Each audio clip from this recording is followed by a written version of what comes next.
মিষ্টি গজা বানানোর জন্য আমি 200 গ্রাম ময়দা, ওর মতো পরিমাণ মতো নুন আর পরিমাণ মতো ঘি দিয়ে আমি মিশ্রণটা খুব ভালো মতো করে মাখিয়ে নিলাম। এবার অল্প অল্প করে জল দিয়ে আমি মিশ্রণটাকে নিয়ে একটা সফট ডো তৈরি করে নিলাম। সেই ডোটা খুব শক্তও হবে না, খুব নরমও হবে না। এরপর আমি ওটাকে আধ ঘন্টার জন্য রেস্টে রেখে দিই।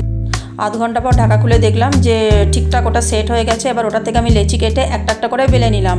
আর তার মধ্যে আমি একটা মিশ্রণ বানিয়ে রেখেছিলাম ময়দা আর ঘি দিয়ে।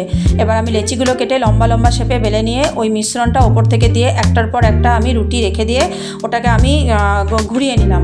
ঘুরিয়ে নেওয়ার পর ওটাকে আমি ঠিক যতগুলো ভাবে কেটেছি প্রত্যেকটা যেন সমান মাপে একটা একটা করে লেচিগুলো কেটে নিয়েছি।